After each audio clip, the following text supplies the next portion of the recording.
정준영 판사, 지배유지 노골적으로 드러내 이재용 삼성전자 부회장이 서울고등법원에서 열린 국정농단 파기환송심 3회차 공판에 출석하고 있다. 강창광 선임기자 챙한이.co.kr 국정농단 사건을 수사한 박영수 특별검사팀 특검 이 삼성전자 이재용 부회장의 뇌물사건 파기환송심 재판장 정준영 부장판사 기피 신청을 기각한 법원 결정에 불복해 23일 대법원에 재항고했다. 앞서 이 부회장이 승계 작업을 위해 박근혜 전 대통령에게 부정한 청탁을 했다고 인정한 대법원이 정 부장판사의 기피 신청에 대해 어떤 결정을 내릴지 주목된다. 특검은 재항고 이유서에서 정준영 판사가 일관성을 잃은 채 예단을 가지고 편향적으로 재판을 진행했음, 이 명백함에도 이를 인정하지 않았다며 기피 신청 기각 결정은 결코 수긍할 수 없다고 밝혔다.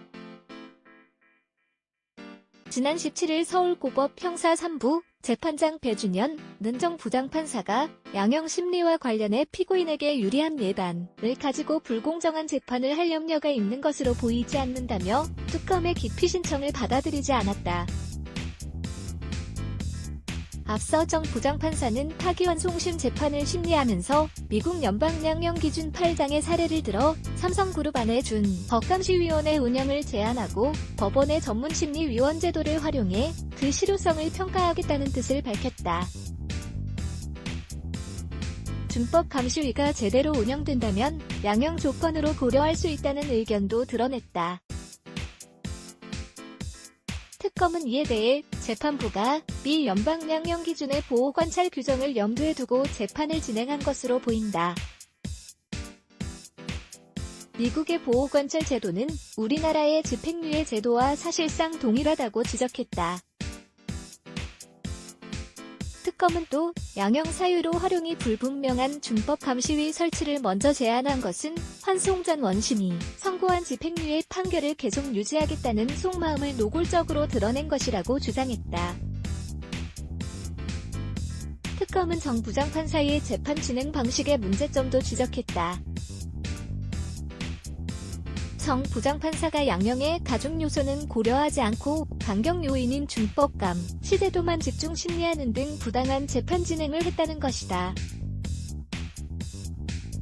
특검은 대법원 전원합의체가 이 부회장 사건 상고심에서 박근혜 전 대통령에 대한 부정한 청탁 목적으로 뇌물을 제공한 것을 인정한 것에 부응해 특검이 추가로 제시한 증거는 정 부장판사가 의도적으로 외면하고 준법감시위에 대해서만 양형 심리를 진행했다며 이 부회장 사건에서 승계 작업에 대한 부정한 청탁과 대통령의 직무행위를 매수하기 위한 적극적 뇌물이라는 점을 인정한 대법원에서 재항고 사건에 대해 법과 상식에 부합하는 올바른 결정을 해줄 것으로 기대한다고 밝혔다.